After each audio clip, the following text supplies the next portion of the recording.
अब बड़ी खबरों पर एक नजर।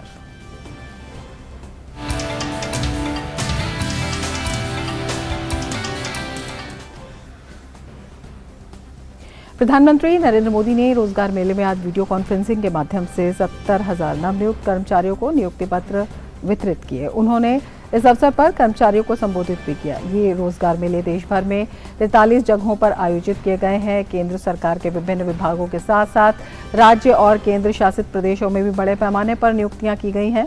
नए कर्मचारियों को वित्तीय सेवा विभाग, डाक विभाग, स्कूल शिक्षा विभाग, उच्च शिक्षा विभाग, रक्षा मंत्रालय, राजस्व विभाग, स्वास्थ्य मंत्रालय, परमाणु ऊर्जा विभाग, रेल मंत्रालय, लेखा परीक्षा और लेखा विभाग और गृह मंत्रालय सहित विभिन्न विभागों में नियुक्त किया जाएगा।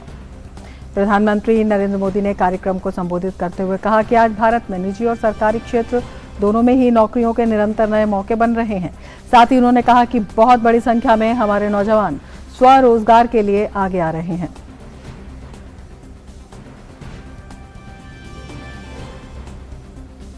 आज भारत में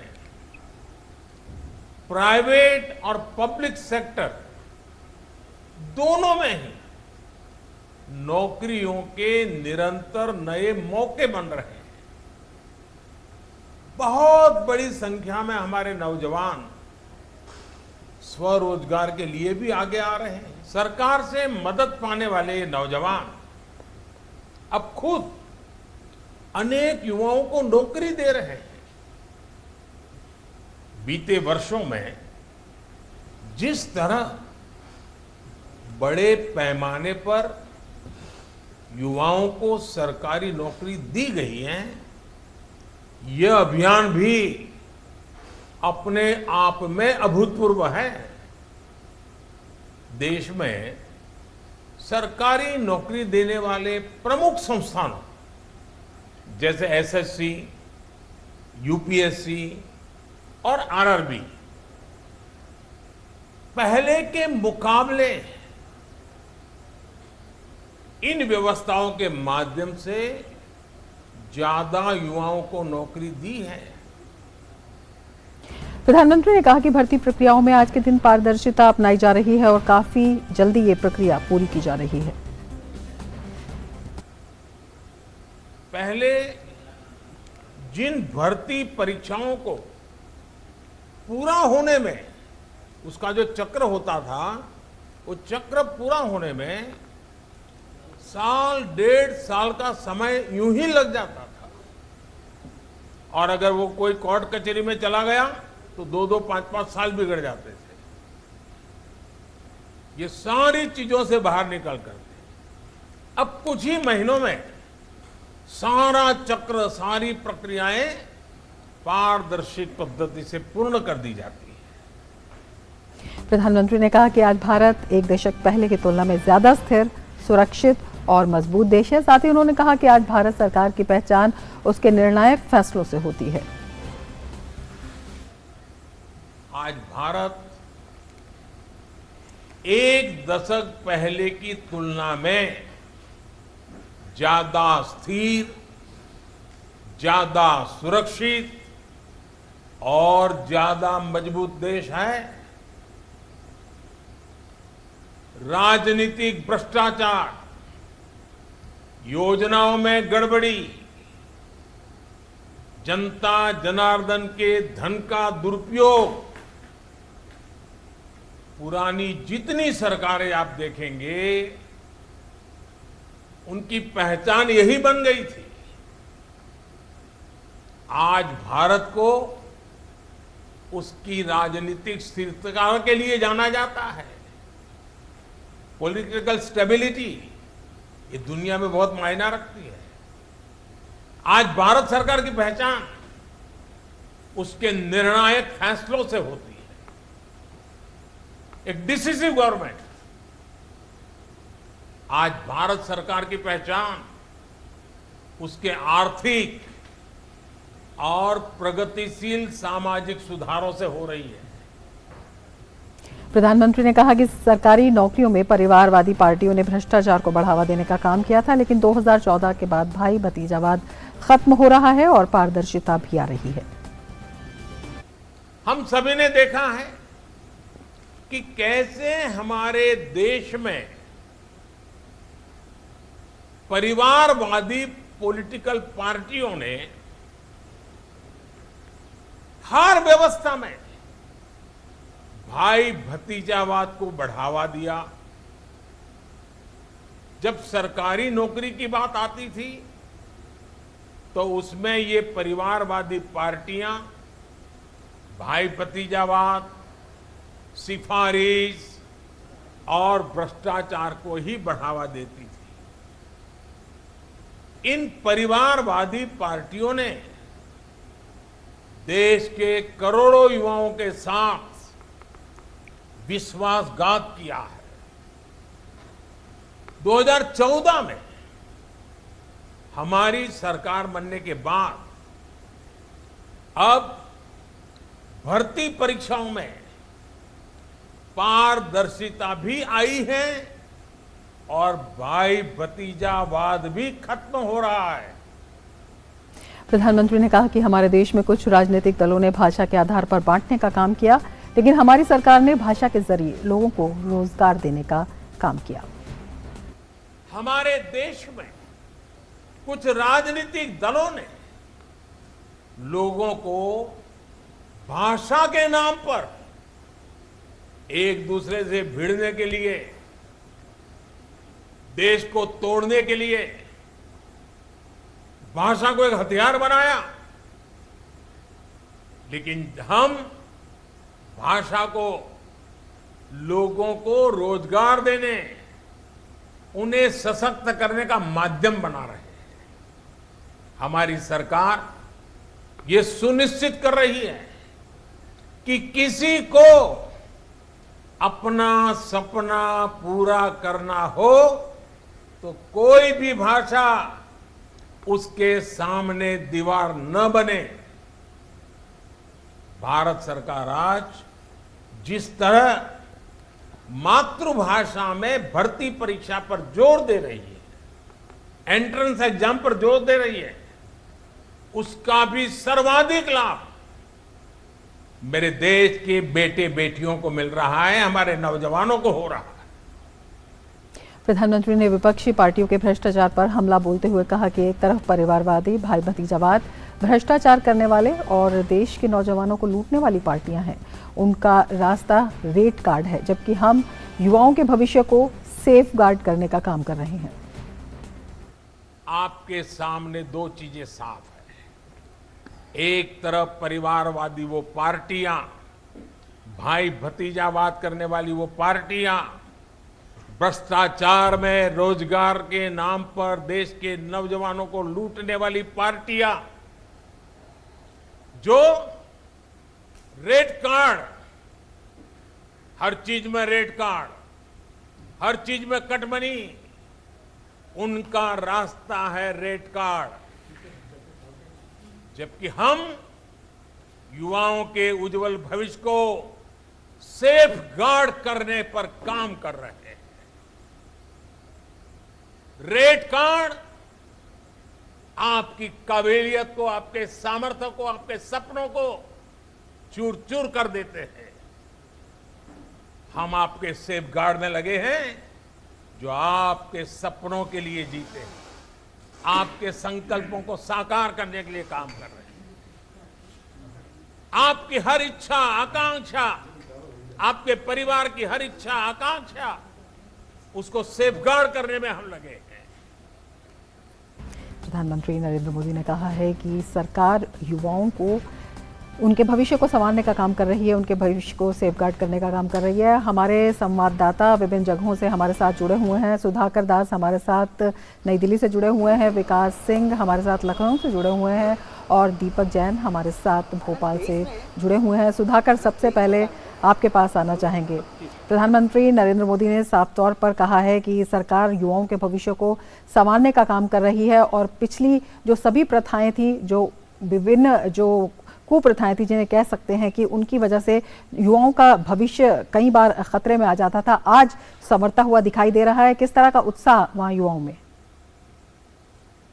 निश्चित तौर पर देखिए, एक बड़ा दिन, और आज हम जानते हैं कि ये छठा संस्करण था जब प्रधानमंत्री मोदी की तरफ से सीधे देश के युवाओं को नियुक्ति पत्र सौंपे गए और आज की संख्या को मिला लिया जाए रमा, तो ये 4.25 लाख से भी ज्यादा संख्या हो जाती है, 4,29,000 से भी ज्यादा। तो ये एक तरह से प्रतीक है जो देश में बीते 9 वर्षों में बदलाव हो रहा है, किस तरीके से न सिर्फ तेजी से काम हो रहा है देश में हर मोर्चे पर, बल्कि अगर प्रतिबद्धता के साथ, ट्रांसपेरेंसी के साथ काम किया जाए तो इस तरह के नतीजे आते हैं। आप सोचिए, अक्टूबर में पहला रोजगार मेला आयोजित हुआ था, उसके बाद इतनी कम अवधि में इतनी बड़ी संख्या में, ये एक प्रतीक भी है कि अगर एक स्पष्ट विजन हो, इच्छा शक्ति हो, तो इस तरह से भी देश में काम किया जा सकता है। इस बात का भी प्रतीक साथ ही साथ कि जो बीते 70 साल में 7 दशकों में नजर नहीं आया, वो आज नजर आ रहा है। जब देश दुनिया की 5वीं सबसे बड़ी अर्थव्यवस्था बना हुआ है, तो उस वक्त देश के भीतर चाहे सरकारी क्षेत्र हो या निजी क्षेत्र हो, किस तरह से अनंत अवसर रोजगार के बन रहे हैं, तो उस बात का भी प्रतीक है। लेकिन साथ ही साथ आज पीएम मोदी ने जब युवाओं को संबोधित किया तो उन्होंने वो रखा कि क्या डिफरेंस पहले जो सरकारें काम कर रही थी और आज की जो सरकार है उसमें किस तरह का एक डिफरेंस है, किस तरह आज की सरकार देश के युवाओं के बारे में सोचती है, देश के निर्माण के बारे में सोचती है, देश की तरक्की के नए रास्ते बना रही है। तो उस लिहाज से भी काफी महत्वपूर्ण दिन था आज का। रमा, बिल्कुल, हमारे साथ इस समय विकास सिंह भी जुड़े हुए हैं। विकास, आपके पास आना चाहेंगे और आपसे जानना चाहेंगे, जिस तरह से प्रधानमंत्री ने साफ तौर पर कहा कि सरकार का लक्ष्य है जो युवा हैं उनके भविष्य को संवारना, उनके भविष्य को सेफगार्ड करना, किस तरह का उत्साह वहां पर दिखाई दे रहा है, जिस तरह से रोजगार के विभिन्न अवसर उनके सामने उपलब्ध हो रहे हैं, सरकारी क्षेत्र में भी और निजी क्षेत्र में भी उन्हें आने के लिए प्रोत्साहित किया जा रहा है।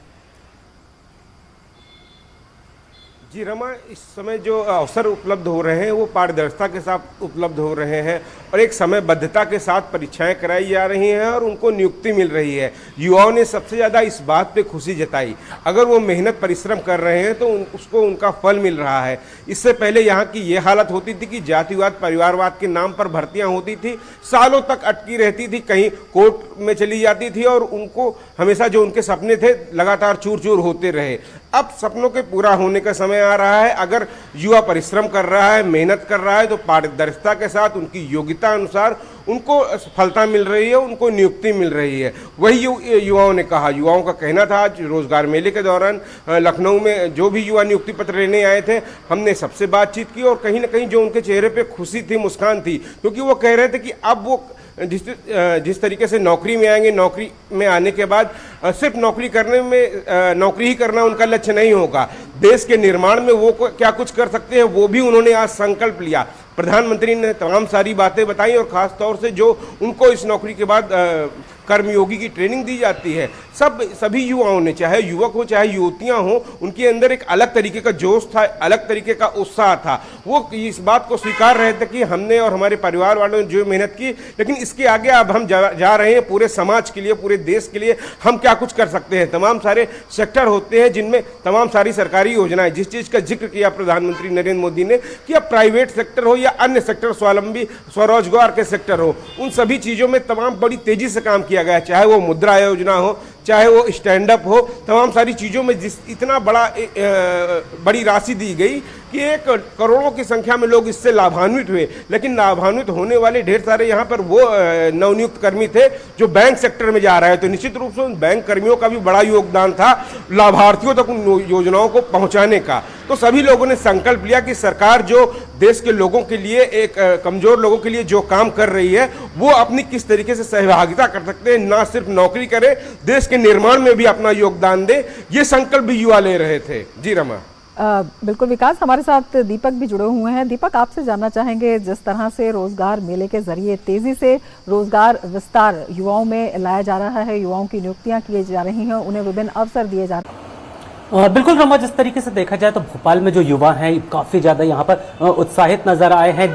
जिस तरीके से प्रधानमंत्री ने जो आह्वान किया, प्रधानमंत्री ने जिस तरीके से कहा उनसे कि आप अब राष्ट्र निर्माण के लिए आगे बढ़ेंगे, उन सब चीज़ों को लेकर यहाँ के युवा उत्साहित हैं। दूसरी चीज़ अगर देखी जाए तो जिस तरीके से पीएम ने कहा था कि भ्रष्टाचार होता था या परिवारवाद होता था, तो इन सब चीज़ों से कहीं ना कहीं मध्य प्रदेश का युवा भी जो है वो भी जूझा हुआ था। उन सब चीज़ों को छोड़कर आज वो पारदर्शी तौर पर जो परीक्षाएं अपनी दे रहे हैं या एंट्रेंस एग्जाम्स दे रहे हैं उसके बाद और जितनी जल्दी जो प्रक्रिया हो रही है उससे काफी ज्यादा उत्साहित हैं कि जिस तरीके से उन्हें बहुत जल्द एग्जाम्स देकर और उसके बाद जो रिजल्ट्स हैं वो बहुत जल्दी आ जाते हैं, कोर्ट कचहरी के चक्कर नहीं काटने पड़ रहे या कोई डिले नहीं हो रहा या परीक्षाएं रद्द नहीं हो रही। इन सब चीजों से ये युवा जो है काफी उत्साहित है और आज यहाँ पर सभी युवा जिन्होंने यहाँ पर नियुक्ति पत्र लिया है उन सभी ने यहाँ पर प्रण भी लिया है कि वो राष्ट्र निर्माण के लिए जो है वो आगे से आगे बढ़कर कंधे से कंधा मिलाकर काम करेंगे।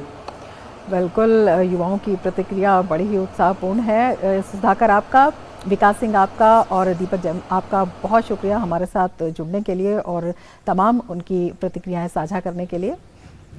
तो देश भर में युवाओं में उत्साह देखा जा रहा है। अगर हम बात करें विभिन्न इलाकों की तो जालंधर में भी बड़ी संख्या में युवा रोजगार मेले का हिस्सा रहे। रोजगार मेले में नियुक्ति पत्र जिन युवाओं को मिला है उनकी क्या प्रतिक्रिया रही, आइए देखते हैं। सत श्री अकाल, मेरा नाम गुरलीन कौर है तो मैं लुधियाने शहर तो आई हाँ तो अज मैनू इत्थे अपॉइंटमेंट लैटर मिले है यूको बैंक क्लैरिकल पोस्ट के लिए। तो मैं बहुत खुश हाँ कि मिनिस्टर हरदीप सिंह पुरी जी तो मैनू फिजिकली अपॉइंटमेंट लैटर मिले।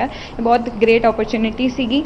आई am selected as a junior associate in SBI। तहे दिल से थैंक यू करना चाहती हूँ मोदी जी का, क्योंकि उन्होंने ये अपॉर्चुनिटी दी हम लोगों को कि हमें फाइनली सिलेक्शन मिल गया और जॉब मिल गई। Today we joined here for Rozgar Mela and I have joined as a junior associate in SBI and I really like to thank our Prime Minister Narendra Modi ji for providing us this opportunity to be a part of this wonderful organization। मैं हरसिमरन सिंह कुरुक्षेत्र तो आया होया इत्थे अज सानू SBI junior associate के तौर पर नौकरी मिली है, जिस लिए असी मोदी जी के बहुत धन्नवाद आ ते सानू ये मौका दिता मोदी जी ने काम करन दा state bank of India which, इसलिए असी उन्हों दा बहुत धन्नवाद करते हैं ते अपना काम चंगी तरह करांगे। मेरा नाम चांदनी है, मैं राहों रोड नवा शहर से आई हूँ। मैं मोदी जी का धन्यवाद करना चाहती हूँ कि उन्होंने हमें ये नियुक्ति पत्र प्रदान किया और ये लेने का मौका दिया। एज अ बैंकर मैं अपनी सर्विस इस बैंक में देना चाहती हूँ। तो ये युवाओं की प्रतिक्रिया आप देख रहे थे, किस तरह का उत्साह युवाओं में है, क्योंकि ये छठा रोजगार मेला है। देश भर में युवाओं से इस तरह की प्रतिक्रिया मिल रही है और अगर आंकड़ों की हम माने तो 8 महीनों में छठा रोजगार मिला और बड़ी संख्या में इसमें युवाओं को अवसर मिले हैं। अब तक 4,29,000 से ज़्यादा युवाओं को नौकरी मिल चुकी है और यही युवाओं में उत्साह का सबसे बड़ा कारण है। जिस तरह के अवसर उन्हें मिल रहे हैं, लगभग 70,000 नियुक्ति पत्र जो हैं वो आज वितरित किए गए हैं। 20 से भी ज़्यादा राज्यों में करीब 43 जगहों पर रोजगार मेला आयोजित हुआ और ये छठा रोजगार मेला 22 अक्टूबर 2022 को रोजगार मेले का पहला फेज शुरू किया गया था। और जिस तरह से हम लगातार आपको बता रहे हैं कि लगातार युवाओं को नौकरी के अवसर दिए जा रहे हैं, युवाओं की नियुक्ति की जा रही है, उसमें जो लक्ष्य है देश के युवाओं को 2023 के अंत तक 10 लाख नौकरियों का, सरकारी नौकरियों का इसमें लक्ष्य रखा गया है। और जितनी तेज़ी से ये काम हो रहा है वो इस छठे रोजगार मेले के जरिए दिखाई देता है। पहला रोजगार मेला 22 अक्टूबर 2022 को आयोजित किया गया था, जिसमें 75,000 चयनितों को नियुक्ति प्रमाण पत्र दिए गए थे और लगातार तब से ये प्रक्रिया जारी है। 22 नवंबर 2022 को दूसरा रोजगार मेला आयोजित किया गया था, जिसमें 71,000 नियुक्ति पत्र वितरित किए गए थे। इसके साथ ही अगर हम अगले रोजगार मेले की बात करते हैं तो 20 जनवरी 2023 को तीसरा और 13 अप्रैल 2023 को चौथा रोजगार मेला आयोजित किया गया, जिसमें 71,000 जो नियुक्ति पत्र हैं वो दिए गए। पांचवा रोजगार मेला 16 मई को आयोजित हुआ था, जिसमें 71,000 नियुक्ति पत्र प्रदान किए गए थे। तो लगातार युवाओं को मौके दिए जा रहे हैं, लगातार युवाओं को अवसर दिए जा रहे हैं और ये आत्मनिर्भर भारत की जो योजना है सरकार की, वो भी एक बड़े पैमाने पर युवाओं में उत्साह का कारण है। अगर हम इसकी बात करते हैं, 30 मई तक लगभग 60 लाख लाभार्थियों को रोजगार मिला। आत्मनिर्भर भारत जिस तरह से लागू किया गया है, बजट 2021-22 में रुपए के परिव्यय के साथ उत्पादन से जुड़ी प्रोत्साहन यानी PLI योजनाएं शुरू की गई और PLI योजनाओं ने एक तरह से जादू कर दिया, क्योंकि PLI योजनाओं में 60 लाख नए रोजगार सृजित करने की क्षमता है। तो अपने आप में ये आंकड़ा बताता है कि सरकार कितनी तेजी से काम कर रही है। अगर हम भर्तियों की बात करते हैं तो 2014-15 में 1,30,400 23 भर्तियां, अगर आत्मनिर्भर भारत के तहत हम बात करते हैं, ये वो आंकड़ा है जो रोजगार मिला है वर्ष 2015-16 में 1,11,807 जो भर्तियां हैं जो अनुशंसित उम्मीदवार हैं उनके नाम हैं। वर्ष 2016-17 में 1,01,333 उम्मीदवार, तो ये एक बड़ा आंकड़ा है और ये बताता है किस तरह से भारत का भविष्य सुरक्षित किया जा रहा है। वर्ष 2017-18 में 76,147 ये संख्या रही। ये हम बता रहे हैं विभिन्न भर्ती एजेंसियों के द्वारा अनुशंसित उम्मीदवार। इसी तरह वर्ष 2018-19 में 38,100 ये संख्या रही जो कि विभिन्न भर्ती एजेंसियों में आई विभिन्न पदों पर। वर्ष 2019-20 में ये संख्या 1,47,096 तक पहुंच गई जो कि एक बड़ा आंकड़ा है। इसके बाद ही वर्ष 2020-21 में 78,555 ये संख्या रही और वर्ष 2021-22 में 38,850 ये संख्या रही। तो कुल मिलाकर 2014 से 2022 तक हम देखें तो ये 7,22,311 का आंकड़ा है। ये भर्ती एजेंसियों द्वारा अनुशंसित उम्मीदवारों की सूची है, उसका आंकड़ा है जो अपने आप में बहुत कुछ बयां करता है। भारत सरकार की पहचान उसके निर्णायक फैसलों से होती है, प्रधानमंत्री नरेंद्र मोदी ने कहा, और ये आंकड़ा उसकी पुष्टि करता है। इसके साथ ही पीएम ने यह भी कहा कि भारत सरकार की पहचान उसके आर्थिक और सामाजिक सुधारों से भी होती है जो लगातार विकास के तत्पर हैं और पूरी दुनिया हमारी विकास यात्रा में साथ चलने के लिए तत्पर है। तो दुनिया भर में जिस तरह से एक अलग पहचान बनी है, प्राइवेट और पब्लिक सेक्टर दोनों में ही नौकरियों के निरंतर नए मौके दिए जा रहे हैं। बड़ी संख्या में हमारे नौजवान स्वरोजगार के लिए भी आगे आ रहे हैं क्योंकि प्रधानमंत्री लगातार कहते हैं कि नौकरी लेने वाले नहीं बल्कि नौकरी देने वाले बनना चाहिए। और इस तरह से ये जो बड़ा आंकड़ा है ये दिखाता है कि सरकार ने जो कहा है उसे जमीन पर उतारा है और भारत का भविष्य यानी कि युवा उससे बेहद उत्साहित नजर आ रहे हैं। और मीडिया प्राइम में अब ले लेते हैं एक ब्रेक। आप देखते रहिए DG news. I practice yoga every day. It has nurtured and enriched my life. संग संग चलो बढ़ते रहो, योग सभी करते रहो। संग संग चलो बढ़ते रहो, योग सभी करते रहो।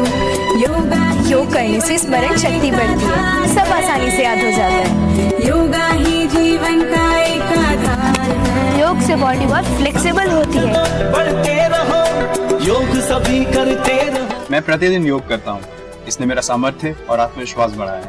आप भी योग अपनाएं, स्वस्थ, सानंद और ऊर्जावान रहें। आयुष मंत्रालय, भारत सरकार द्वारा जनहित में जारी।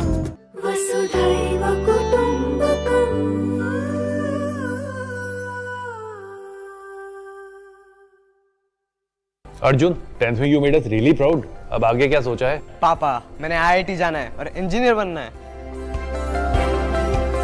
थिंक IIT, थिंक विद्या मंदिर। ब्रेक के बाद फिर से आपका स्वागत है और अब बात कर लेते हैं ताजा खबर की।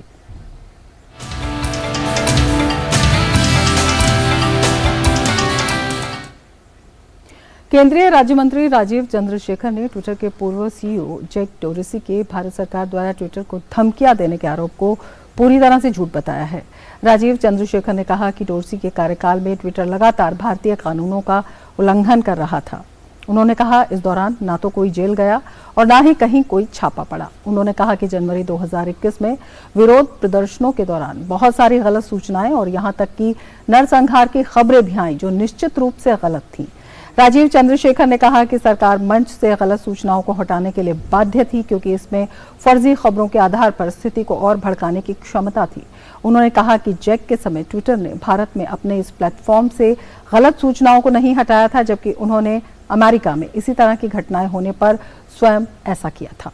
उन्होंने कहा भारत में कार्य करने वाली तमाम कंपनियों के लिए सरकारी नीतियां स्पष्ट हैं। उन्हें इंटरनेट को सुरक्षित और विश्वसनीय और जवाबदेह बरकरार रखने के लिए कानूनों के अनुपालन के सुनिश्चित करना जरूरी है। Jack Dorsey was the CEO of Twitter during a very dubious period in Twitter's history. What he has said is an outright lie. Twitter is a company that believed that it was not necessary for it to comply with Indian law.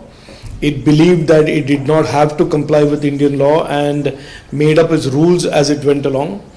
And the government of India has been very clear from the very beginning, for all companies that operate in India, they have to always comply with Indian law. Between 2020 and 2022, Twitter was violating Indian law multiple times, and it was in non-compliance several times during those 2 years, and it started complying only in June 2022.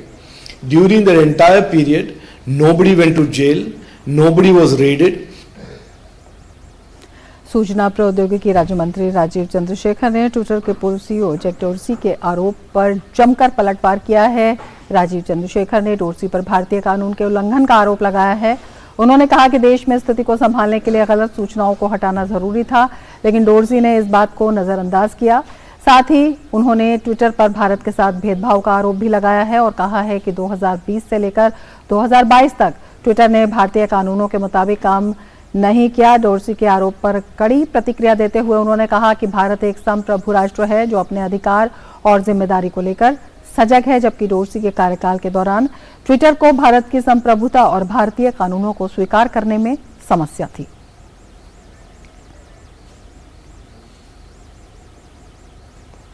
सूचना एवं प्रसारण मंत्री अनुराग ठाकुर ने Jack dorsi के आरोपों को सफेद झूठ बताया है। उन्होंने कहा कि डोर्सी वर्षों की नींद के बाद जाग गए और जब ट्विटर को किसी अन्य व्यक्ति ने खरीद लिया तो ट्विटर फाइल्स में यह खुलासा हुआ कि मंच का दुरुपयोग कैसे किया जा रहा है। क्या है वो झूठ और सफेद झूठ है। वर्षों की नींद के बाद जागे जैक डोर्सी अपने काले कारनामों पर पर्दा डालना चाहते हैं। जब ट्विटर को खरीदा भी गया दूसरे व्यक्ति के द्वारा, तो ट्विटर फाइल्स में खुलासा हुआ कि किस तरह से इस प्लेटफॉर्म का दुरुपयोग किया जाता था, पक्षपात किया जाता था। पूर्व केंद्रीय मंत्री और भाजपा के वरिष्ठ नेता रविशंकर प्रसाद ने भी ट्विटर पर भारतीय कानूनों के उल्लंघन का आरोप लगाया है। उन्होंने कहा कि यह स्पष्ट है कि भारत में सभी सोशल मीडिया प्लेटफॉर्म का सम्मान किया जाता है, लेकिन उन्हें देश के कानून का पालन करना होगा। ये ट्विटर के लोग वही हैं जो महिलाओं की गलत तस्वीरें पर ट्वीट करते थे, कार्रवाई करने से इनकार करते थे, और ये ट्विटर के लोग वही थे जो अमेरिकन कांग्रेस में पेश होंगे, ब्रिटिश संसद में पेश होंगे, लेकिन भारत की संसदीय कमेटी में नहीं पेश होंगे। तो ये ना भारत का संविधान उस समय मानते थे, ना भारत का कानून मानते थे। भारत में सारे सोशल मीडिया का पूरा सम्मान है। भारत एक लोकतंत्र है, लेकिन भारत का संविधान, भारत का कानून मानना पड़ेगा। और हमारे संवाददाता अरुण शर्मा और ज्यादा जानकारी के साथ हमारे साथ जुड़े हुए हैं। अरुण, अगर देखा जाए तो इस पूरे मामले में भारत की कड़ी प्रतिक्रिया नजर आ रही है और बहुत लाजमी भी है रमा जी, क्योंकि हमने देखा कि अभी जैसे आईटी मिनिस्टर ने भी कहा कि 2020 से 22 में ट्विटर पाया गया कि वो law of the land follow नहीं करता था। रीजन भी है, इसको अगर आसान भाषा में समझने की कोशिश करें तो 2020 के अंदर जब जैक डोर्सी ट्विटर को लीड कर रहे थे, तब कश्मीर को चाइना का एक तरह से एक पार्ट बता करके मैप में प्रस्तुत किया गया। ट्विटर ने उसको हटाने में काफी हिचक दिखाई और तो भारत ने बहुत बुरी तरह से ट्विटर को लताड़ा भी था इस बात को लेकर के। तो ट्विटर लगातार हमने देखा 2020 हो, 21 हो, 22 तक हमने प्राइमरीली देखा कि वो जिस जगह पर काम कर रहा है, जिस देश में काम कर रहा है, उस कानून को नहीं मानने से एक तरह से इनकार कर रहा है। ट्विटर हम जानते हैं एक यूएस बेस्ड कंपनी है जो कि हर देश में ऑपरेट करती है इंटरमीडिएट के तौर के ऊपर। तो ये बहुत लाजमी है कि ट्विटर जिस देश में अगर ऑपरेशनल है उसको उस देश के कानून को फॉलो करना बहुत ही जरूरी है। जो जैक डोर्सी ने जो आरोप लगाए हैं, सरकार ने साफ तौर पर कहा है कि एक फॉल्स एलिगेशंस हैं और एक तरह से इसको नकार दिया है। वजह भी बिल्कुल साफ है, क्योंकि जिस समय पर जिस बात का जिक्र जैक डोर्सी कर रहे हैं कि प्रोटेस्ट के दौरान एक तरह से प्रेशराइज किया गया था, तो अगर ऐसा होता तो ट्विटर क्या एक भी दिन सस्पेंड हुआ? क्या ऐसा हुआ कि किसी भी जगह पर रेड्स पड़ी हो ट्विटर के यहाँ पर? ऐसा कभी भी नहीं हुआ। तो ये एलिगेशंस प्राइमरीली बिल्कुल एक तरह से खारिज किए जा सकते हैं। दूसरा, प्राइमरीली जो सरकार का कहना है कि ट्विटर से ये अपील जरूर की गई थी कि जो फेक इंफॉर्मेशन जो फॉल्स प्रोपेगेंडा जो ट्विटर पर चल रहा है, जो कि फेक नैरेटिव सेट कर रहा है, फेक न्यूज को प्रमोट कर रहा है, जेनोसाइड की बात को प्रमोट कर रहा है, जो कि एक्चुअल में हो नहीं रही है, तो उस बात को हटाया जाए। ऐसा इसलिए जरूरी है क्योंकि जब यूएस के अंदर आप देखिए, जब डोनाल्ड ट्रंप जब कुछ ट्वीट कर रहे थे तो उस समय पर आप देखिए ट्विटर ये कह रहा था कि डोनाल्ड ट्रंप के तमाम ट्वीट्स का फैक्ट चेक किया जा रहा था। डोनाल्ड ट्रंप के अकाउंट को एक तरह से उन्होंने कहा जाए तो उनके अकाउंट को सस्पेंड भी कर दिया गया था। तो जब यूएस की बात आती है तो वहां पर आप देखिए अपने पर्सनल आइडियोलॉजी के हिसाब से आप उसको मोल्ड करते हैं और वहां पर अकाउंट को सस्पेंड भी करते हैं, ये कहकर के फेक न्यूज को फैला रहे थे former US president Donald Trump. और यही बात जब भारत में आती है कि जब कुछ लोग फॉल्स नैरेटिव को सेट कर रहे हैं, फॉल्स प्रोपेगेंडा कर रहे हैं, फेक न्यूज और इंफॉर्मेशन को केटर कर रहे हैं, तो इस दौरान पर कोई भी एक्शन ट्विटर नहीं लेता है। और यही वजह है कि सरकार ने आज ट्विटर के जो फॉर्मर सीईओ रहे हैं, जो एक्स बॉस रहे हैं, जैक डॉर्सी को उनको आड़े हाथों लिया है और एक तरह से एक बड़ी बात बताई है कि अगर आपको जिस देश में काम करना है तो उसकी सॉवरेनिटी और इंटीग्रिटी की रिस्पेक्ट करनी पड़ेगी और लॉ ऑफ द लैंड जो होता है उससे जाहिर तौर पर फॉलो करना पड़ेगा। बिल्कुल अरुण, और ये law of the land follow करना कितना जरूरी है, और जिस तरह से आपने बताया कि पूर्व की कुछ घटनाओं का जिक्र भी किया है, ये जो दोहरा रवैया है ये किस वजह से देखने को मिला और किस तरह से अब इस कड़ी प्रतिक्रिया को देखा जा रहा है? देखिए, दोहरा रवैया जो है जैक डॉर्सी की अपनी पर्सनल ओपिनियन है, हम इस बात को जानते हैं कि उनका जो एक पॉलिटिकल आइडियोलॉजी है वो किस तरफ इंक्लाइन रहती है। अब हमने इससे पहले भी देखा कि कैसे राइट विंग को कैसे उनकी लीडरशिप के दौरान ट्विटर में सप्रेस किया गया। हमने ये भी देखा कि किस तरह से जब वो हेड करते थे ट्विटर को तब कैसे कुछ चुनिंदा लोगों को ब्लू टिक्स दिए जाते थे और ज्यादातर जो उनकी आइडियोलॉजी से मैच करते थे उन लोग को वेरिफिकेशन या फिर ब्लू टिक दिया जाता था। तो इलॉन मस्क आए, इन्होंने कहा कि सबके लिए एक तरह से ये एक डेमोक्रेटिक प्लेटफॉर्म है, हर किसी को ब्लू टिक दिया जाएगा, फिर एक वेरीफाइड बैज दिया जाएगा। तो ये छोटी छोटी घटनाएं बताती है कि कैसे जैक डॉर्सी इस ट्विटर प्लेटफॉर्म को अपने पर्सनल गेन्स के लिए इस्तेमाल करते थे। लेकिन आपका सवाल कि आखिर ऐसा क्यों करते थे? हो सकता है कि भारत जिस तरह से, भारत की कंपनीज जिस तरह से ग्लोबल प्लेटफॉर्म पर उभर करके आ रही है, हमने देखा कि कू जैसी कंपनी जो उभर करके आ रही है, कई सारी माइक्रो ब्लॉगिंग वेबसाइट जो इंडिया की उभर करके आ रही है, ये जैक डॉर्सी के जो फ्यूचर प्रोजेक्ट्स है जो कि आर्टिफिशियल इंटेलिजेंस में वो काम कर रहे हैं या फिर जो उनकी पर्सनल पॉलिटिकल जो अलाइनमेंट होती है आइडियोलॉजिकली उसके हित में शायद नहीं दिखा। और यही वजह रही कि वो प्राइमरीली भारत की इमेज को एक तरह से डैमेज करने की कोशिश कर रहे हैं इंटरनेशनल प्लेटफॉर्म्स के ऊपर। तो जाहिर सी बात है कि जो रवैया अगर वो यूएस और यूरोप के लिए रखते हैं वही स्टैंड को भारत के लिए रखते हैं तो शायद उनकी बात पर भरोसा किया जा सकता था। क्योंकि जब भी यूएस या यूरोप की पार्लियामेंट जब समन करती थी तो ट्विटर हो, फेसबुक हो, ये लोग जाकर के वहां पर अपीयर होते थे, भारत के अंदर पार्लियामेंट में अपीयर होने से मना करते थे, नहीं अपीयर होते थे। या फिर आप देखिए कि भारत में जो कश्मीर है और उसको कहीं ना कहीं दूसरे देश का हिस्सा बता दिया जाता था। तो ये सारी चीजें भारत की इंटेग्रिटी और सॉवरेनिटी को एक तरह से नुकसान पहुंचाती है और भारत ये कभी भी नहीं चाहेगा कि उसकी इंटेग्रिटी और सॉवरेनिटी के साथ कॉम्प्रोमाइज किया जाए। और यही वजह है कि सरकार ने आड़े हाथों लिया जो जैक डॉर्सी के जो फेक एलिगेशंस थे उसको एक तरह से सिरे से नकारते हुए। बहुत शुक्रिया अरुण तमाम जानकारी के लिए। और मिड डे प्राइम में आगे बढ़ेंगे लेकिन उससे पहले ले लेते हैं एक ब्रेक। आप देखते रहिए डीजी न्यूज।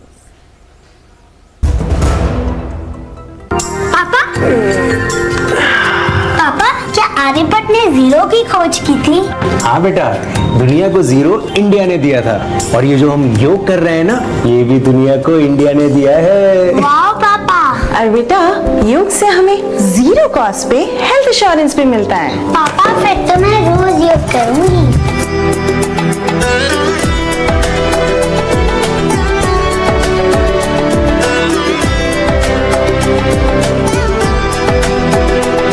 संग संग चलो बढ़ते रहो, योग सभी करते रहो। संग संग चलो बढ़ते रहो, योग सभी करते रहो। योग करने से स्मरण शक्ति बढ़ती है, सब आसानी से याद हो जाता है। योगा ही जीवन का एक आधार है। योग से बॉडी बहुत फ्लेक्सिबल होती है। बढ़ते रहो, योग सभी करते रहो। आयुष मंत्रालय भारत सरकार द्वारा जनहित में जारी। वसुधैव कुटुंबकम्।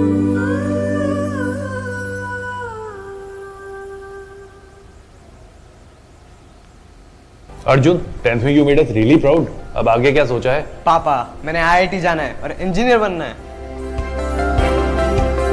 थिंक आईआईटी, थिंक विद्या मंदिर। ब्रेक के बाद फिर से आपका स्वागत है और अब नजर डालते हैं अन्य राष्ट्रीय खबरों पर।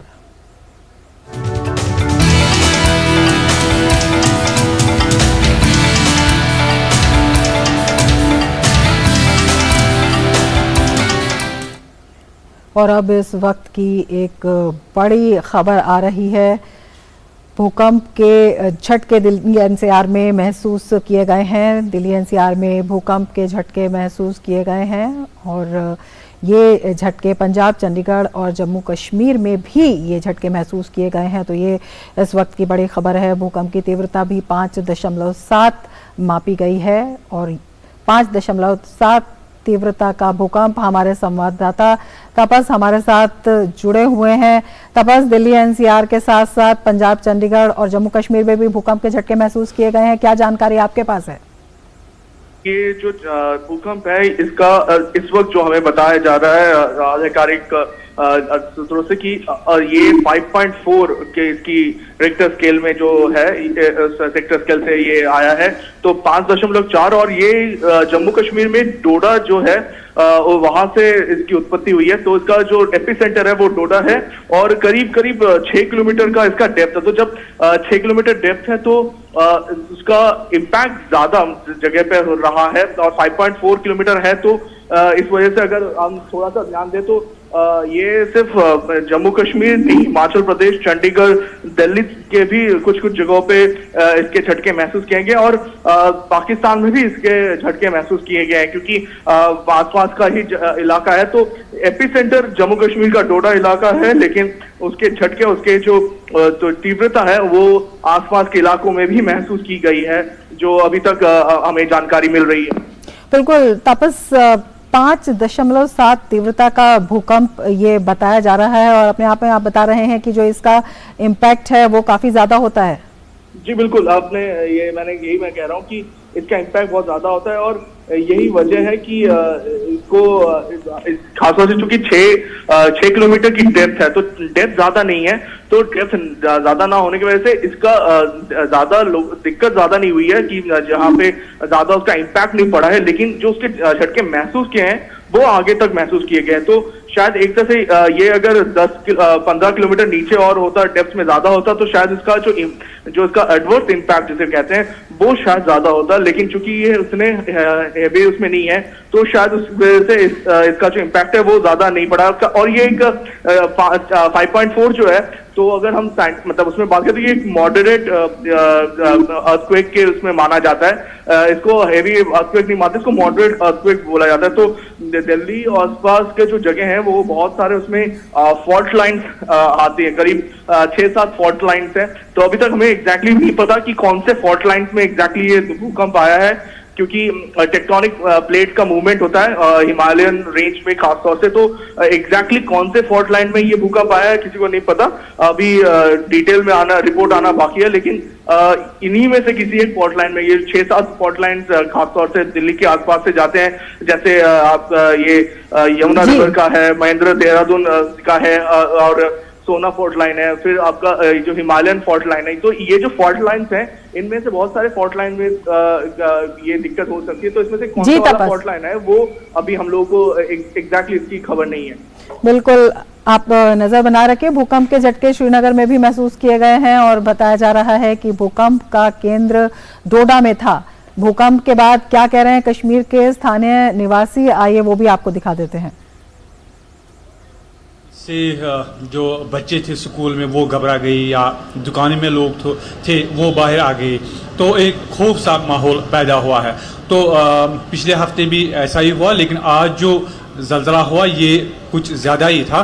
तो लोग खौफ वहरास में उनको फैल गया और छोटे बच्चे जो स्कूल में थे वो भी बाहर आ गए, जैसे कि दुकानदार थे या गाड़ियों में सफ़र कर रहे थे लोग, वो भी बाहर आ गए। जब आज ये जल्जला आया ये कुछ अलग सा था, क्योंकि इसका जो ये असरात थे ये बहुत ज़्यादा असरात थे इसमें। तो दिल्ली एनसीआर सहित पूरे उत्तर भारत में भूकंप के झटके महसूस किए गए हैं, जिनका एपिसेंटर डोडा में है और 7.4 तीव्रता का ये भूकंप है, जिसका प्रभाव जो है इस पूरे इलाके में देखने को मिल रहा है। आगे बढ़ते हैं।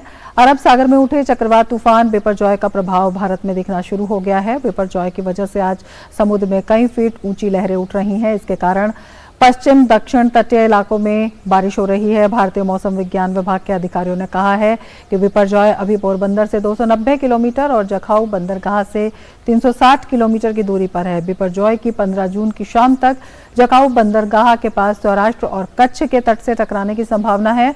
भारत मौसम विज्ञान विभाग ने बिपरजॉय के कारण दिल्ली, राजस्थान, उत्तराखंड और पश्चिमी उत्तर प्रदेश में गुरुवार और शुक्रवार को हल्की वर्षा होने की संभावना जताई है। चक्रवात के दौरान 125 से 135 किलोमीटर प्रति घंटे की रफ्तार की हवा के साथ तूफान आ सकता है। हवा की रफ्तार 145 किलोमीटर प्रति घंटे तक पहुंच सकती है। तूफान के खतरे को देखते हुए राष्ट्रीय आपदा मोचन बल ने 12 टीमें तैनात की हैं। 15 टीमों को आपात स्थिति के लिए तैयार रखा है। इसकी गंभीरता को देखते हुए भारतीय तट रक्षक और नौसेना ने राहत, तलाश और बचाव कार्यों के लिए जहाजों और हेलीकॉप्टर्स को तैनात किया है। वायुसेना और सेना की अभियांत्रिकीय कार्यबल इकाइयां भी तैनात हैं। उधर बिपरजॉय की वजह से मुंबई में मरीन ड्राइव पर हाई टाइड देखा गया। जुहू बीच के पास सोमवार को ऊंची लहरों की चपेट में आने से 5 युवक डूब गए थे, जिनमें से 2 को बचा लिया गया है, जबकि 2 अब भी लापता हैं और 1 की मौत हो गई। बिपरजॉय को लेकर तटीय इलाकों में चेतावनी जारी की गई है। बिपरजॉय 16 जून तक राजस्थान पहुंचेगा। इसी वजह से रेलवे ने 67 ट्रेनों को रद्द कर दिया है। राजस्थान के कई इलाकों में 16 से 17 जून को भारी बारिश होने की संभावना है। अरब सागर में उठा चक्रवाती तूफान बिपरजॉय अपना असर दिखा रहा है। बिपरजॉय की वजह से समुद्र में ऊंची लहरें उठ रही हैं। मुंबई में ऊंची लहरें देखी जा रही हैं, जहां पर लाइफ गार्ड्स तैयार हैं।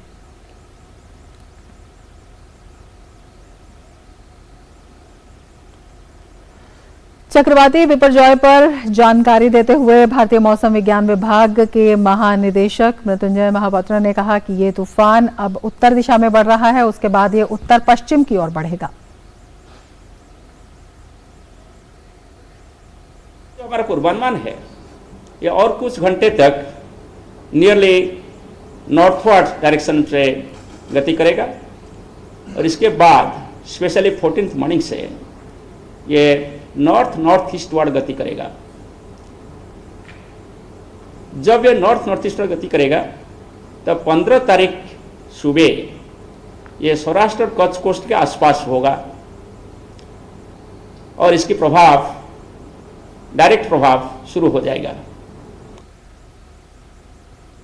भारतीय मौसम विज्ञान विभाग के महानिदेशक ने कहा कि आगे चलकर इसके कारण 150 किलोमीटर प्रति घंटे की रफ्तार से हवा चल सकती है। कच्छ डिस्ट्रिक्ट से और एडिंग डिस्ट्रिक्ट जो भी है, इसके ऊपर ज़्यादा असर होगा हेवी रेनफॉल से, विंड से और स्टॉर्म सर्ज यानी टाइडल वेव से। सो जब इसका डैमेजिंग पोटेंशियल एक्सटेंसिव हो सकता है।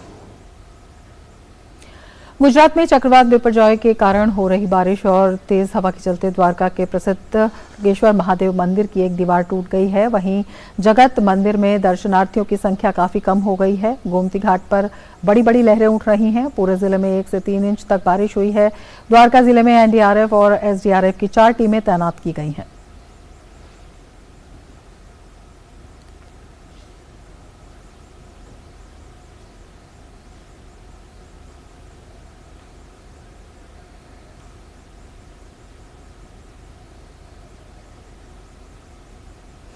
गुजरात में बिपरजॉय के खतरे को देखते हुए सरकार अलर्ट मोड में है। केंद्रीय स्वास्थ्य मंत्री डॉक्टर मनसुख मांडविया ने कच्छ में गुजरात के सभी जिलों के साथ चक्रवात बिपरजॉय से पहले की तैयारियों की समीक्षा बैठक की। मीटिंग में गुजरात के स्वास्थ्य मंत्री ऋषिकेश पटेल और भाजपा सांसद विनोद चावड़ा सहित विभिन्न जिलों के अधिकारी शामिल रहे। मौसम विभाग के अनुसार 15 जून को दोपहर में चक्रवात के टकराने की संभावना है।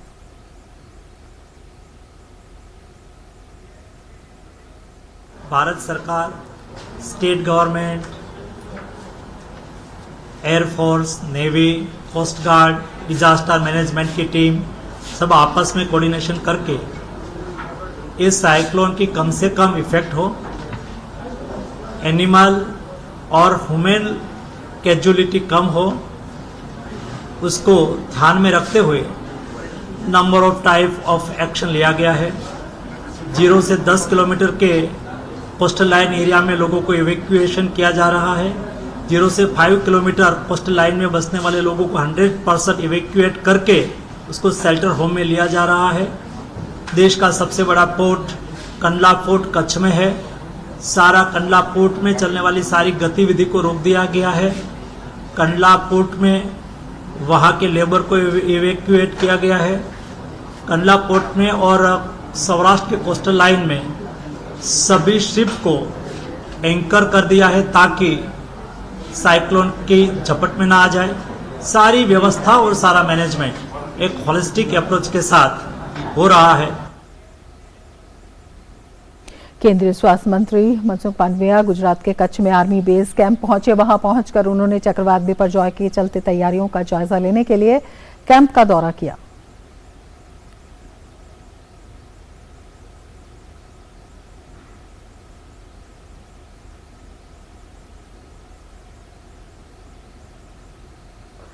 चक्रवाती तूफान बिपरजॉय के कारण गुजरात के द्वारका में तेज बारिश हो रही है और हवाएं चल रही हैं।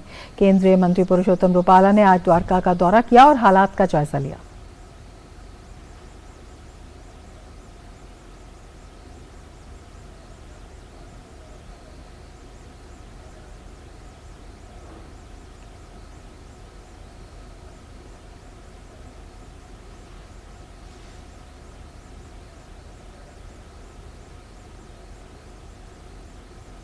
गुजरात में NDRF team commander Dev Prakash ने बताया कि चक्रवात के कारण एहतियातन एनडीआरएफ की एक टीम को यहां तैनात किया गया है और गांधीनगर से भी एक टीम आ रही है। देव प्रकाश ने बताया कि एनडीआरएफ हर प्रकार की परिस्थिति से निपटने के लिए मुस्तैद है। साइक्लोन बिपरजॉय के कारण प्रिकॉशनरी डिप्लॉयमेंट के लिए एनडीआरएफ की एक टीम यहां तैनात है। साइक्लोन के देखिए 3 फीचर होते हैं, हाई विंड, स्टॉर्म सर्ज और हैवी रेनफॉल। इनके कारण अलग अलग प्रकार की इमरजेंसी क्रिएट होती है, तो हम किसी भी प्रकार की परिस्थिति से निपटने के लिए पूर्णतः मुस्तैद हैं। गुजरात में चक्रवात बिपरजॉय के तट से टकराने के पहले कच्छ के नलिया में तेज बारिश हुई।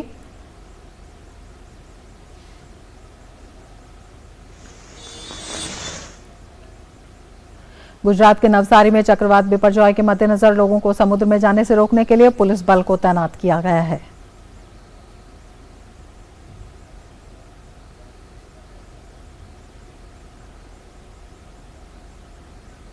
मिड डे प्राइम में फिलहाल लेते हैं एक ब्रेक। आप देखते रहिए जीजी न्यूज। योग कर रहे हैं ना, ये भी दुनिया को इंडिया ने दिया है। वाओ पापा। और बेटा योग से हमें 0 कॉस्ट पे हेल्थ इंश्योरेंस भी मिलता है। पापा फिर तो मैं रोज योग करूंगी।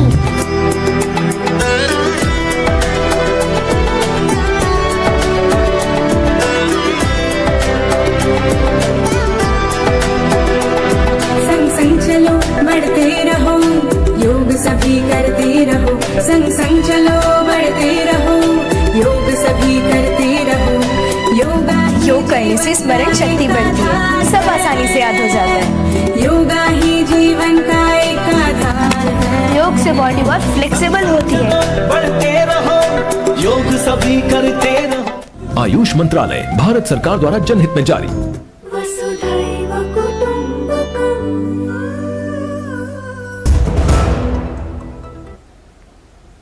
ब्रेक के बाद फिर से आपका स्वागत है। केरल में मानसून का असर देखने को मिल रहा है। 8 जून को मानसून ने केरल में दस्तक दी थी। उसके बाद से राजधानी तिरुवनंतपुरम समेत राज्य के अलग अलग हिस्सों में बारिश देखने को मिल रही है। राजधानी तिरुवनंतपुरम में बीती रात से लगातार झमाझम बारिश हो रही है। भारत मौसम विज्ञान विभाग ने केरल में अगले 5 दिनों के लिए भारी बारिश की चेतावनी जारी की है। केरल के उत्तरी जिलों में भारी बारिश की संभावना जताई जा रही है। आज आलपुझा, एर्नाकुलम, थिस्सूर, कोझिकोड और कन्नूर जिलों के लिए येलो अलर्ट जारी किया गया है। इन जिलों में 24 घंटों में करीब 64 mm से लेकर 115 mm बारिश की संभावना जताई गई है। 15 जून तक केरल, कर्नाटक, लक्षद्वीप तट के नजदीक 45 से 55 किलोमीटर प्रति घंटे की रफ्तार पर हवाओं के चलने की संभावना है। इसके चलते मछुआरों को भी समुद्र में नहीं जाने की सलाह दी गई है। 23 जून को विपक्षी दलों की एकता बैठक के पहले मुख्यमंत्री नीतीश कुमार को बिहार में तगड़ा झटका लगा है। बिहार के पूर्व सीएम जीतन राम मांझी के बेटे और हिंदुस्तानी आवाम मोर्चा पार्टी के राष्ट्रीय अध्यक्ष संतोष सुमन मांझी ने नीतीश मंत्रिमंडल से इस्तीफा दे दिया है।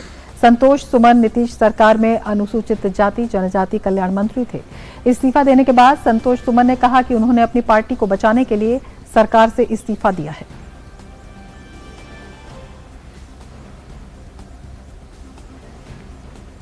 गवर्नर की बात तो बहुत पहले भी हुई है, ऐसी बातें आप चलाते रहते हैं, ऐसी कोई बात नहीं है कि गवर्नर की बात हुई थी। हम एक लाइन में आपको कहना चाह रहे हैं कि हमारी पार्टी के अस्तित्व जो है उस खतरे में था, उसको बचाने के लिए हमने काम किया।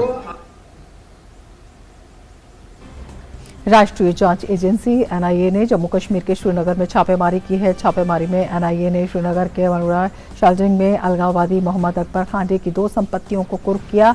एनआईए ने कल भी आतंकी फंडिंग मामले में जम्मू कश्मीर में कुपवाड़ा जिले के हंदवाड़ा के कचवारी और बघाटपुरा गांव में छापेमारी की थी।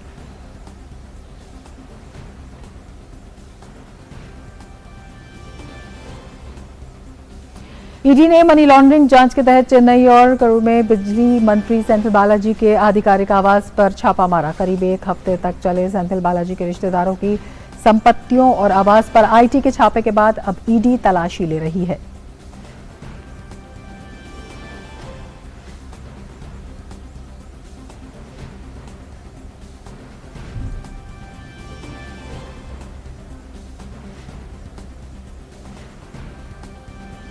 वाराणसी में G20 देशों के विकास मंत्रियों की बैठक में भाग ले रहे G20 देशों के प्रतिनिधि और सदस्य समूह ने आज सभी तथागत की प्रथम उपदेश स्थली सारनाथ का भ्रमण किया।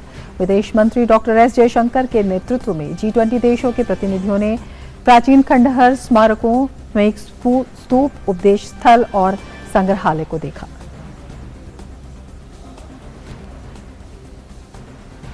देश का महत्वाकांक्षी मिशन चंद्रयान 3 इतिहास रचने की ओर कदम बढ़ा रहा है। इसरो यानी भारतीय अंतरिक्ष अनुसंधान संगठन ने चंद्रमा की सतह पर चंद्रयान 3 को उतारने की तैयारी लगभग पूरी कर ली है। इसरो के अध्यक्ष सोमनाथ ने बताया कि 12 से 19 जुलाई के बीच चंद्रयान 3 का प्रक्षेपण किया जाएगा। इस समय को इसलिए चुना गया है क्योंकि यही वो समय है जिस दौरान ईंधन की खपत को बचाया जा सकता है। इसरो अध्यक्ष ने कहा कि अंतिम तैयारी चल रही है, जिन्हें इस महीने के अंत तक पूरा कर लिया जाएगा। वहीं इस प्रक्षेपण के लिए रॉकेट LVM-3 का इस्तेमाल किया जाएगा। इसके लिए सभी पुर्जे श्रीहरिकोटा पहुंच गए हैं। इसरो के अध्यक्ष ने कहा है कि चंद्रयान पहले ही UR राव उपग्रह केंद्र से श्रीहरिकोटा के सतीश धवन अंतरिक्ष केंद्र में लॉन्च पैड पर पहुंच चुका है। आगामी लॉन्च के दौरान किसी तरह की परेशानी से बचने के लिए चंद्रयान 3 के हार्डवेयर, स्ट्रक्चर, कंप्यूटर, सॉफ्टवेयर और सेंसर में सुधार किए गए हैं। और अब देखते हैं खबरें अर्थ जगत से जुड़ी।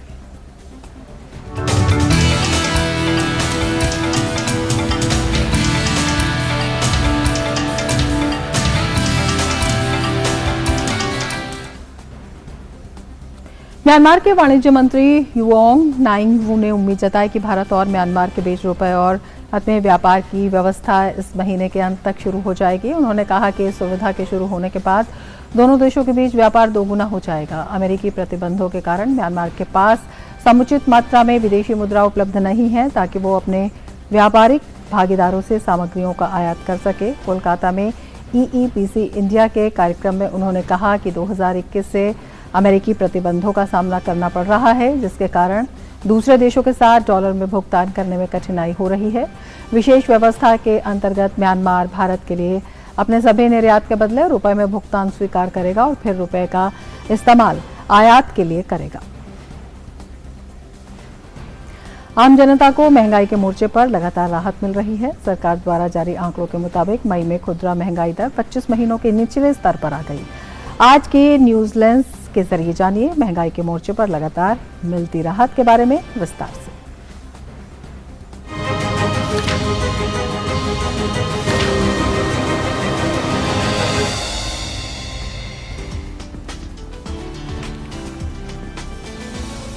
अर्थव्यवस्था के मोर्चे पर लगातार अच्छी खबरों के मिलने का सिलसिला जारी है। नेशनल स्टैटिस्टिकल ऑफिस यानी NSO द्वारा जारी आंकड़ों के अनुसार मई में खुदरा महंगाई दर घटकर 4.25% पर आ गई है। बता दें कि खुदरा महंगाई पिछले कुछ समय से लगातार नीचे जा रही है। केवल इसी साल की बात करें तो खुदरा महंगाई अप्रैल में 4.7%, मार्च में 5.66% और फरवरी में खुदरा महंगाई दर 6.44% रही थी। गौरतलब है कि मई महीने में खुदरा महंगाई दर 25 महीनों के निचले स्तर पर है, जब अप्रैल 2021 में ये दर 4.23% रही थी। वहीं एक साल पहले मई 2022 में खुदरा महंगाई दर 7.04% पर थी।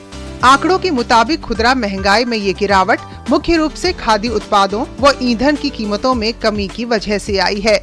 मई में खाद्य उत्पादों की महंगाई घटकर 2.91% रह गई है, जो अप्रैल में 3.84% थी। वहीं ईंधन पर महंगाई घटकर 4.64% पर आ गई है, जो अप्रैल में 5.52% पर थी।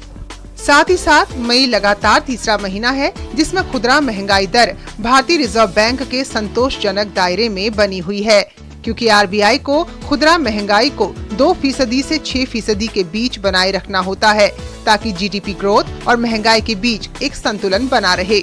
हाल ही में जारी मौद्रिक नीति में आरबीआई ने वित्त वर्ष 2023-24 में औसत खुदरा महंगाई दर 5.1% पर रहने का अनुमान जताया है। आरबीआई के मुताबिक पहली तिमाही में खुदरा महंगाई दर 4.6%, दूसरी तिमाही में 5.2%, तीसरी तिमाही में 5.4% और चौथी तिमाही में 5.2% रहने की संभावना है। आज महंगाई दर के मोर्चे पर भारत की तुलना विश्व की कुछ अर्थव्यवस्थाओं से हो सकती है। विश्व में 50 से ज्यादा देशों में स्थानीय वजह से हालात खराब हैं, जिसके चलते महंगाई दर बेकाबू हो चुकी है। दुनिया के विकसित देशों में शुमार अमेरिका में महंगाई दर 8.5%, ब्रिटेन में 19.1% और यूरोप महंगाई दर 17.5% पर है। वहीं लेबनान में महंगाई दर 352%, वेनेजुएला में 158% और अर्जेंटीना में 102% पर पहुंच गई है। महंगाई के मोर्चे पर लगातार मिल रही राहत अर्थव्यवस्था के लिए अच्छे संकेत हैं। आज ऐसे समय में जब दुनिया की तमाम अर्थव्यवस्थाएं संकट से जूझ रही हैं, तब भारत की अर्थव्यवस्था विश्व के लिए नजीर बनी हुई है। Bureau report, DD news.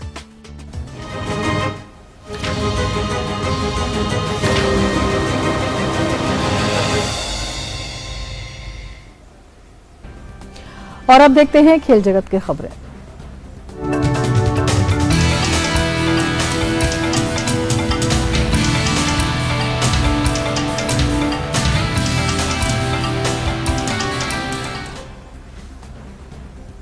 तो गौरव हमारे साथ जुड़ चुके हैं। गौरव, क्या कुछ खास खेल जगत में आज?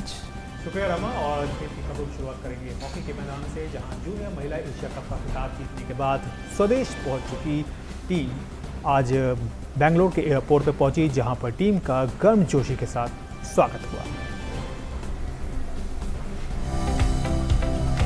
जूनियर महिला एशिया कप का खिताब अपने नाम करने के बाद जब देश की बेटियां स्वदेश पहुंची तो बेंगलोर एयरपोर्ट पर उनका भव्य स्वागत हुआ। विजेता टीम के स्वागत के लिए एयरपोर्ट पहुंचे दोस्त, रिश्तेदार और फैंस ने खिलाड़ियों को गुलदस्ता देकर सम्मानित भी किया। साथ ही प्रशंसकों ने विजेता खिलाड़ियों के सम्मान में चक दे इंडिया के नारे लगाए।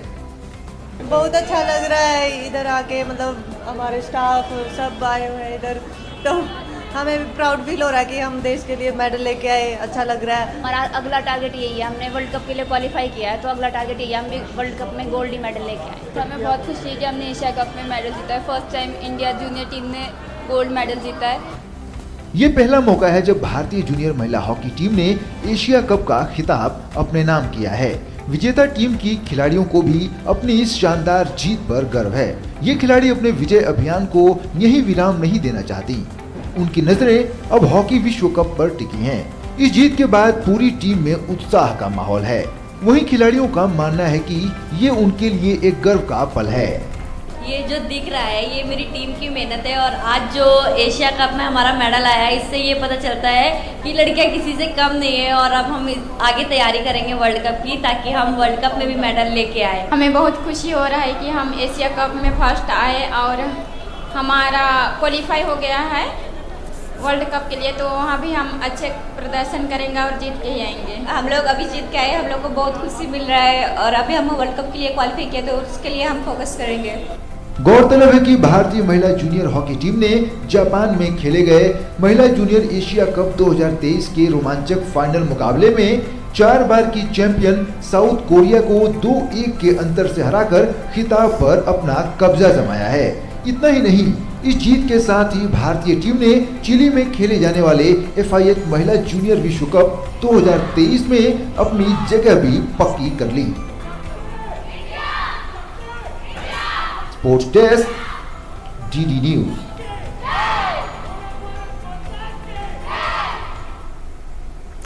स्क्वैश विश्व कप 2023 की आज से चेन्नई में शुरुआत हो रही है। इस टूर्नामेंट में 4 अलग अलग महाद्वीपों से 8 देश हिस्सा ले रहे हैं, जिसमें भारत के अलावा ऑस्ट्रेलिया, हांगकांग, चीन, मिस्र, मलेशिया, जापान, कोलंबिया और दक्षिण अफ्रीका शामिल हैं।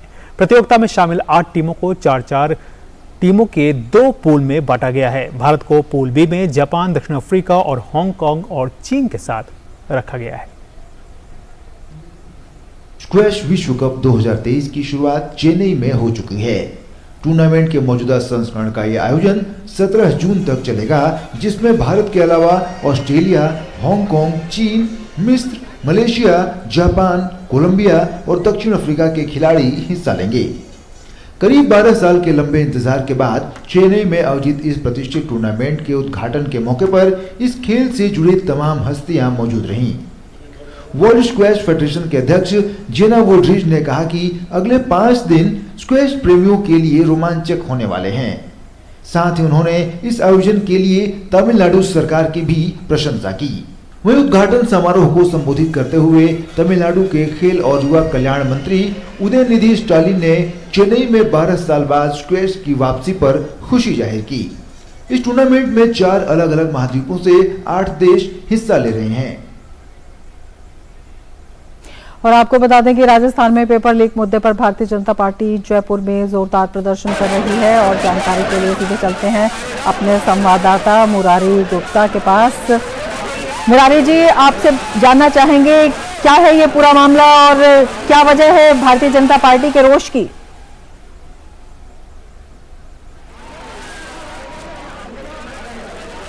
हमारे संवाददाता मुरारी गुप्ता हमारे साथ जुड़े हुए हैं। मुरारी जी, आपसे जानना चाहेंगे क्या कुछ जानकारी आपके पास है? बीजेपी प्रदर्शन कर रही है जयपुर में पेपर लीक मामले में। आज भारतीय जनता पार्टी की ओर से लगातार जो प्रदेश में कानून व्यवस्था बिगड़ी है उसको लेकर बड़े स्तर पर विरोध प्रदर्शन किया जा रहा है और जो जयपुर सचिवालय है उसका घेराव किया गया है। आज में भारतीय जनता पार्टी के जो वरिष्ठ पदाधिकारी है, सांसद है, विधायक है, समेत बहुत सारे कार्यकर्ता इस घेराव में शामिल हुए और जमकर नारेबाजी और आक्रोश किया गया। आक्रोश उन्होंने व्यक्त किया। इसको लेकर जो लगा पिछले कई महीनों से भारतीय जनता पार्टी जो गहलोत सरकार है उसके खिलाफ मोर्चा बनाए हुए हैं और भ्रष्टाचार समेत जो अपराध राजस्थान में बढ़ा हुआ है उसको लेकर लगातार प्रदर्शन कर रही है। और कहीं न कहीं इसको लेकर जो गहलोत सरकार है बैकफुट पर भी है और लगातार भारतीय जनता पार्टी के वरिष्ठ नेता और राजस्थान से जुड़े पदाधिकारी है गहलोत सरकार के खिलाफ लगातार विरोध प्रदर्शन कर रहे हैं। जी, भ्रष्टाचार का कितना बड़ा मामला है ये? मैम ये और अगर राजस्थान में भ्रष्टाचार की बात करें तो पेपर लीक समेत जो दूसरे मामले हैं भ्रष्टाचार उसको लेकर भारतीय जनता पार्टी लगातार अग्रेसिव है और जगह जगह जनाक्रोश रैलियों के माध्यम से जो गहलोत सरकार है उसके खिलाफ प्रदर्शन कर रही है। इसके माध्यम से भारतीय जनता पार्टी के जो कार्यकर्ता हैं उनके बीच एक मोमेंटम बना है गहलोत सरकार के खिलाफ विरोध प्रदर्शन में। तो कहीं ना कहीं एक पेपर लीक वाला जो मामला है उसको कह सकते हैं राजस्थान एक बहुत बड़ा मुद्दा है और आने वाले जो चुनाव है उसमें भी ये पेपर लीक का मामला बड़ा चुनावी मुद्दा बनने वाला है। जी बिल्कुल, इस पूरे मामले के बारे में भी हम आपसे जानने चाहेंगे कि किस तरह से भ्रष्टाचार का ये एक बड़ा मामला है और किस तरह से गहलोत सरकार इसमें बैकफुट पर नजर आ रही है।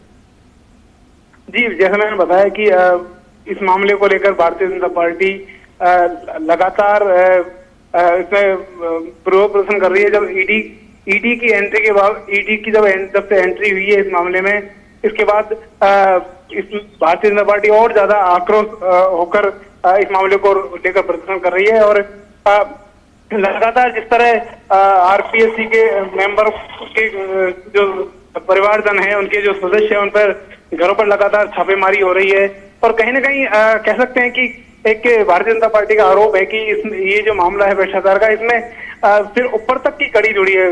जो केंद्र भारतीय जनता पार्टी के राष्ट्रीय प्रवक्ता है राठौड़, उन्होंने भी एक बयान जारी किया और उन्होंने सीधा आरोप लगाया कि गहलोत की सरकार और एक टर्म थी कि ये गहलोत की सरकार है, मतलब यानी कि इसमें सिर्फ लूट खसोट का काम पिछले 4-5 साल में हो रहा है। और अपने जो पार्टी के जो नेता हैं, गहलोत सरकार में जो पदाधिकारी हैं वो और मंत्री हैं, वो लगातार भ्रष्टाचार के माध्यम से अपनी तिजोरियां भर रहे हैं। इस तरह का आरोप कर्नल राठौड़ ने आज मीडिया से बातचीत में लगाया। तो कहीं न कहीं एक भ्रष्टाचार का जो मामला है राजस्थान एक बड़ा मामला बनने वाला है इस आने वाले चुनाव में। बिल्कुल, आपसे मुरारी गुप्ता ये भी जानना चाहेंगे कि बीजेपी तो जबरदस्त प्रदर्शन कर ही रही है, गहलोत सरकार भी बैकफुट पर नजर आ रही है, जो आम लोग हैं उनमें कितनी नाराजगी है इस पूरे मामले को लेकर? बिल्कुल कह सकते हैं कि लोगों में आम नाराजगी लगातार बनी हुई है। जब आम लोगों से बातचीत करते हैं तो कहीं न कहीं लोगों को लगता है कि ये प्रशासन और ये भ्रष्टाचार का मामला लोगों की जुबान पर है। लोगों का मानना है कि लगातार पिछले 18 महीने में 16 पेपर का लीक होना और उन पेपर लीक होने में किसी न किसी बड़े नेता का जुड़ा होना और किसी न किसी नेताओं का लगातार जुड़ा होने से लोगों में एक आक्रोश की भावना तो है। इसको ठीक करने के लिए गहलोत सरकार की तरफ से जो राहत कैंप लगाए जा रहे हैं, ऐसा माना जा रहा है कि उसी जो विरोध प्रदर्शन है आम जनता का, उसको कहीं न कहीं उसको ठीक करने के लिए, उसको कम करने के लिए पूरे प्रदेश भर में राहत कैंपों का आयोजन किया जा रहा है। तो लोगों का मानना है कि ये जो लीपापोती का काम है, इससे काम चलने वाला नहीं है। अपराध बढ़ा है, इसकी निश्चित रूप से कहीं न कहीं चुनाव में इसकी हार सुनाई देगी। बिल्कुल, मुरारी जी आपसे ये भी जानना चाहेंगे, जिस तरह से आप बता रहे हैं कि लंबे समय से जो ये मामला है ये सभी के जहन में है, लोगों में इसमें बड़ी नाराजगी है, क्या वजह है कि गहलोत सरकार इसमें कुछ कर नहीं पा रही है? जैसा कि अब हम बात करें तो जितने भी इसमें मामले हैं तो कहीं ना कहीं ऐसा, जैसे भारतीय जनता पार्टी लगातार आरोप लगाती रही है कि गहलोत से जुड़े लोग या और उनके परिजन, जैसे किरोड़ी जो यहाँ के भारतीय जनता पार्टी के वरिष्ठ नेता है, उन्होंने तो खुलकर आरोप लगाया है कि इसमें वैभव गहलोत के परिजन इन मामलों में शामिल है। और उन्होंने पूरी बाकायदा लिस्ट भी जारी की है कि किस तरह मामले की भारी दूसरे देशों के माध्यम से लेन देन हुआ है और करोड़ों रुपए का जो मामला है इसमें बना है। उन्होंने खुद चेतावनी भी दी कि यदि मैं कहीं गलत हूं तो मेरे खिलाफ आप कंटेम्प्ट ऑफ कोर्ट लगाइए। तो इस तरह की चीजें बातें खुलकर अभी राजस्थान की सियासत में आने लगी है। तो कहीं न कहीं कह सकते हैं कि जो अशोक गहलोत है इन सारे मामलों को लेकर एक बैकफुट है। उधर सचिन पायलट भी लगातार जो भ्रष्टाचार है उसको लेकर अग्रेसिव हैं, वो लगातार अपने मुद्दों पर कायम है। तो कहीं कहीं भ्रष्टाचार के मुद्दे को लेकर जो गहलोत सरकार है वो कहीं बैकफुट पर है और उसको ठीक करने के लिए गहलोत सरकार की तरफ से लगातार एक राहत कैंप जैसा कुछ आयोजन किया जा रहा है जिसमें लोगों को एंगेज किया जा सके। बिल्कुल मुरारी गुप्ता, आप नजर बनाए रखें। फिलहाल शुक्रिया पूरी जानकारी के लिए। तो बेहद बड़ा ये मामला और जयपुर में बीजेपी का विरोध प्रदर्शन, आगे भी जानकारी देते रहेंगे, लेकिन मिड डे प्राइम में फिलहाल इतना ही। दीजिए इजाजत, नमस्कार।